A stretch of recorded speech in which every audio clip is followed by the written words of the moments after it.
Vamos falar de quê? Vida Acho que hein? sexual, Eclesiástico 9:9. Vida sexual, Eclesiastes 9:9. Eu quero até que você leia mesmo. Vamos ler essa palavra aqui agora. 9:9, né? Isso. Uau! Eclesiástico ou Eclesiastes? E aí? Eclesiástico. Eclesiástico. Então assim, quando a gente olha para tudo que a gente vai vivendo dia a dia com o casamento, e acaba sendo uma história até divertida da gente contar, né? Porque você contava a história do Fusca, né? É impactante, né? A história do Fusca subir na ladeira Todo mundo tem dentro uma do... historinha de carro. Tem. Todo mundo já teve um Não, mas a Fusca, gente né? teve o Del o Rey Gilberto também. o Gilberto teve Teve dois o Del Rey. Chevette. Chevette. Ixi, a gente também teve O Gilberto Chevette. teve um branco e um azulzinho meio verde.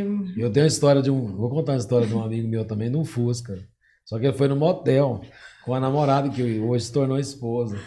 E aí o Fusca não pegava, tinha que dar tranco no Não. Fusca. Quem tinha que empurrar o Fusca? Ela, né? Isso mesmo. Aí a mulher foi empurrando o Fusca dentro do motel, tentando dar um tranco no Fusca.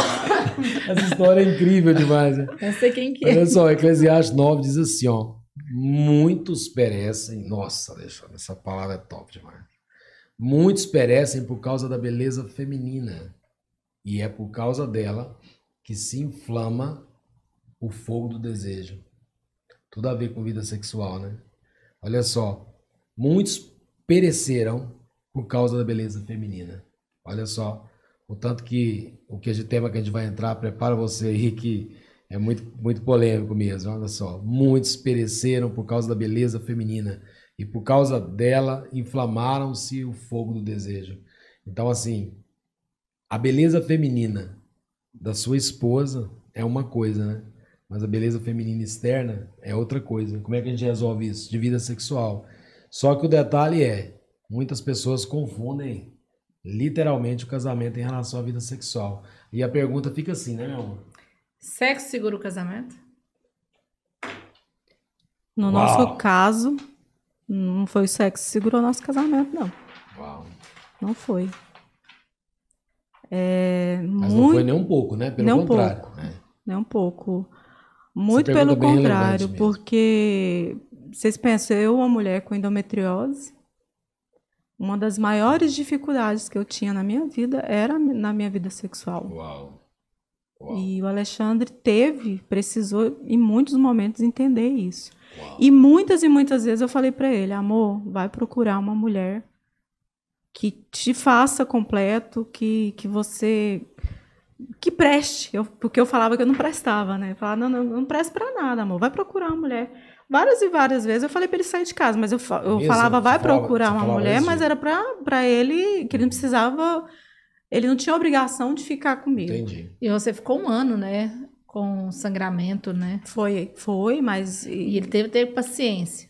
Sempre teve paciência. Fala da sua parte. Eu sempre tive paciência porque ela sempre teve doente, sempre sentindo dores. E eu não queria uma coisa assim, satisfazer o meu prazer e deixar ela sentir dores. Daí sempre foi uma dificuldade, mas eu sempre compreendi muito bem ela. Eu queria era ela, não era o sexo só. Uau, uau. Então eu queria uau. a minha esposa mesmo. Então Nossa. eu falei assim, eu compreendo com tudo que ela...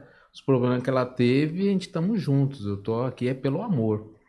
Assim, era difícil para mim também. Muitas vezes difícil tudo. Mas a gente tem que compreender, né? Se Deus deu dessa forma é porque tem um propósito. Mas graças a Deus foi passando e as coisas são melhorando. Agora não tem nada a reclamar, mano. O que acontece? É o que as pessoas precisam entender, né? Eu tinha uma dificuldade. O que aconteceu comigo? Eu, por muitas e muitas vezes, antes mesmo de ter o diagnóstico, até depois de ter o diagnóstico, não, eu já tinha um diagnóstico já de endometriose, eu fui para a relação sexual e fingia ter prazer. Fingia, para agradar ele. Uau. Olha o que você está falando, hein? E Coragem, eu me Fábio. sentia na obrigação, sabe? Fazia por obrigação, só que eu não falei isso para ele. Uau. Eu não falava. E aí lá na frente, depois de passar por vários processos, partilhei com a pessoa, que a pessoa falou para mim, você está se autoviolentando. Ele precisa saber disso. Ele precisa saber a dor que você sente e que você tá se submetendo a algo que está te ferindo, que está te machucando. Porque não me machucava só fisicamente. Uau. E aí, quando eu revelei isso para ele, foi um choque enorme para ele. Uau. Ele ficou chocado. E aí, a partir desse momento, ele começou a me respeitar mais em relação a isso, a entender que todos os processos que eu estava vivendo, eu precisava realmente dessa compreensão dele, né? Só que eu não deixava de ter culpa. Eu não deixava de me sentir muito culpada. E claro que por muitas vezes, mesmo eu estando boa, eu usava isso de desculpa, porque querendo ou não, hoje eu tenho plena consciência de que o sexo ele é como é que é? Um pilar, né? Um dos pilares, sim, né? Que é para unir o casal. Um dos pilares, mas não é o pilar. Né? É um dos pilares. Então, assim, depois de todas as questões que nós conseguimos resolver, graças a Deus, hoje a gente está conseguindo ter esse equilíbrio, né? Mas hoje eu uso medicação. Não que eu não tenha mais endometriose, eu ainda tenho endometriose. Eu sou diagnosticada Eu fui diagnosticada aos 21 anos, eu estou com 46 anos. Então, até hoje, eu uso medicação mesmo, não tendo útero, eu tenho foco de endometrioma. Você tem que tomar para não... Eu tenho que tomar, fazer uso de medicação. Né? E hoje, graças a Deus, eu tenho condições de usar uma medicação que não atrapalha meu libido. Mas durante muitos e muitos anos, eu ainda tinha a questão de ter que usar hormônio que acabava com o meu libido. Acabava. Caramba. Ficava destruída. Muito então, forte. Assim... O Alexandre, ele tinha todas as desculpas e chances de ter me traído várias e várias vezes, né? Que é o que essa passagem diz, porque a beleza feminina podia inflamar o desejo. Sim. E aí, bonito disso, Alexandre, é você renunciar ao desejo, olhar para uma razão de vocês estarem casados, estarem passando essa barra junto e vivendo esse processo junto, então... Você se colocar nessa condição também de recuo mesmo, né? Uhum. Então, você podia muito bem ter deixado essa parte desse desejo, como diz a palavra, inflamar em você. Eu acho que essa palavra não veio à toa. Você podia ter inflamado de desejo para você viver uma vida desregrada, que quantas pessoas vivem dessa maneira? Eu já escutei... Gente, eu vou falar um negócio que eu escutei aqui uma vez que faz muitos anos atrás. E eu lembro muito bem de uma mulher que estava com câncer. E o marido dizendo assim que aquela mulher minha não serve pra nada, não presta pra nada. Ela vive doente. Só pra você ter ideia. Mas tanto muitas que isso é pessoas duro, tanto que isso é da pesado, né? esposa. E eu tive no Hospital do Câncer durante muitos anos, estou lá ainda, né? Agora um pouco distante. E a gente vê muitas histórias dessas. Quando a mulher fica doente, o esposo abandona ela. E vice-versa. Tem esposas também que abandonam o marido quando ele tá doente. Pega uma doença, um câncer, que seja, acaba abandonando, né? Então, como é que fica a vida sexual nessa história toda, né? Eu acho que deixar esse desejo mesmo e olhar para a razão de ser família, a razão de ser esposa. É fácil? É claro que não é fácil, é por isso que a gente precisa de Deus. São nesses momentos que você vai precisar de Deus. Então, a Lê trouxe algo muito bonito aqui sobre o pilar. Quando você tem o sexo como pilar principal do seu casamento, lascou. Porque se esse pilar romper, caiu tudo. Então, ele é um dos pilares, ele faz parte do processo. Mas e a doença, ela vem. A doença, ela vem para qualquer um. Teve uma vez que eu questionei, eu não lembro o que eu falei para você, né? E ele jogou na minha cara, ele falou, então quer dizer que se eu adoecesse, você ia dar as costas e ir embora? Porque eu me sentia assim, né? Porque, na verdade, mas poderia ser eu, eu né? jogava em cima dele uma frustração que eu tinha. Que eu tinha, para mim era frustrante. Mas se fosse ele, né? E para mim era frustrante, sabe? Não conseguia, a dificuldade, tudo. E aí, quando ele falou isso para mim, me veio o choque. Eu falei, quantos homens também ficam doentes e passam por situações? Eu falei, jamais eu te abandonaria, jamais eu daria as costas para você. Ele falou, então para de me falar isso. Não fala mais isso comigo. Eu falei, então tá. Aliás, você usou uma palavra, queria voltar, você usou uma palavra de auto se flagelar, é isso? Eu estava me auto-violentando. Auto-violentando, é isso mesmo. Auto-violentando. Olha o tanto que isso é forte. Ela disse que por momento de ter que fingir prazer, automaticamente ela estava se autoviolentando. Tem noção disso? É muito poderoso o que você falou. É muito É porque dentro do casamento Cara, tem que ser prazeroso pros dois. Os dois. Se não for, é uma violência. Cara, que orgulho de ver Só vocês que tão ele- ousados. Só que ele, tadinho, quando ele soube, né, amor? Nossa, ele ficou muito. Gente, eu não contava pra ele, eu não falava pra ele a dor que eu estava sentindo. Então, quando eu falei pra ele a dor que eu sentia, ele falou não. Ele ficava com receio até de tocar em mim. Até quando eu falava, tá tudo certo, ele tá tudo certo mesmo, tá tudo bem. Coitado, acabei travando também o coitado do homem um pouco, né? Porque como é que não fica, né? E aí uma das coisas que virou minha chave aqui com essa pergunta é assim, ó. Eu acho que o que segura o casamento é essa transparência, esse poder da verdade, Sim. né? Porque quantas pessoas fingem orgasmo? É isso mesmo. Quantas pessoas fingem orgasmo? Só falta de Finge diálogo, né? prazer, falta de diálogo.